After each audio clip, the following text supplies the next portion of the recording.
بسم اللہ الرحمن الرحیم۔ یہ بہن نے پوچھا کہ کوئی اگر شخص یوں کہے کہ رشتہ دار جیسے کوئی خرابیاں کرتے ہیں، برائی کرتے ہیں،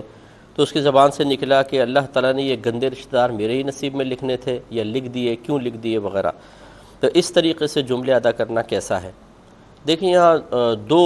اس کی صورتیں ہوتی ہیں۔ ایک یہ کہ اللہ تبارک و تعالیٰ کی تقسیم پر اعتراض کا بالکل ارادہ نہ ہو،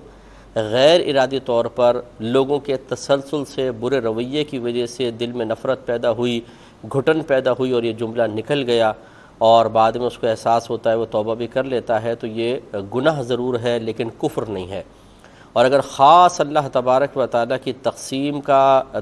پر اعتراض کا ارادہ ہے کہ اللہ نے ایسی قسمت کیوں بنائی ہے، یعنی یہ چیز ذہن میں آ چکی تھی پھر بھی اس کے باوجود اس قسم کے جملے کہہ رہے ہیں، تو یہ پھر انسان کو دائرہ اسلام سے باہر نکال سکتا ہے۔ وجہ اس کی یہ ہے کہ اللہ تبارک و تعالیٰ نے جو فیصلے کیے ہیں ہمارے حق میں بہت ہی حکیمانہ فیصلے ہیں۔ ہماری مثال بلا تمثیل میں سمجھانے کے لیے صرف عرض کر رہا ہوں، جیسے چھوٹے چھوٹے بچے ہوتے ہیں، ماں باپ ان کے ساتھ مختلف رویے اختیار کرتے ہیں جن میں سے بہت سارے بچوں کو سمجھ میں نہیں آتے، نہ ماں باپ کے فیصلے سمجھ میں آتے ہیں، نہ ان کا رویہ سمجھ میں آتا، بھی کیوں ڈانٹ رہے ہیں، کیوں اگنور کر رہے ہیں، کیوں روڈلی گفتگو کر رہے ہیں، بچوں کو سمجھ میں نہیں آتا۔ اب وہ بچے اپنے ماں باپ پہ اعتراض کریں تو یقیناً سمجھانے والا یہی کہے گا کہ بیٹا بھی آپ بہت چھوٹے ہیں، ذرا بڑے ہو جاؤ، ماں باپ کے لیول پر آ جاؤ تو پھر آپ کو سمجھ میں آ جائے گا۔ بلا تمثیل اب میں یہ عرض کر رہا ہوں کہ اللہ تبارک و تعالی حکیم مطلق ہے، پوری کائنات کا نظام چلانے والا، جس نے چاند، سورج اور زمین بنائے۔ زمین کے اندر آپ دیکھیں، انسانوں کا نظام دیکھ لیں، غذا کی تقسیم کا نظام دیکھ لیں، کیا ایسا رب کریم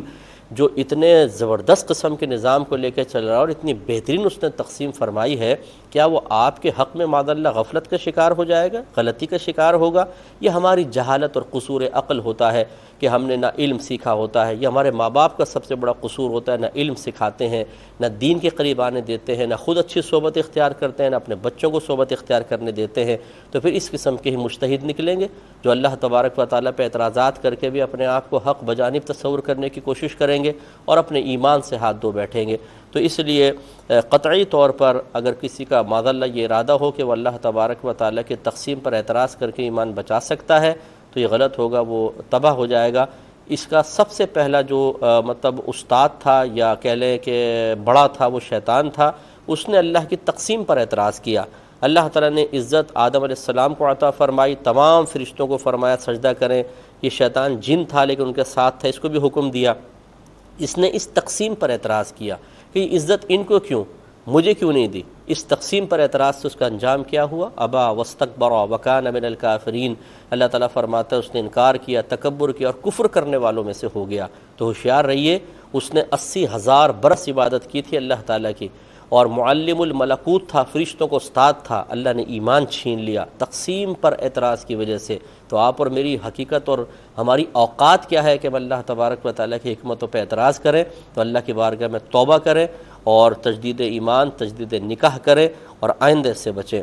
یہ بہن کہتی ہیں بعض اوقات یہ محافل وغیرہ ہوتی ہے، راستے بند کر دیے جاتے ہیں تو خواتین کو مجبوراً دوسرے راستے اختیار کرنے پڑتے ہیں۔ اب ایک عورت حالت حیض میں ہے اور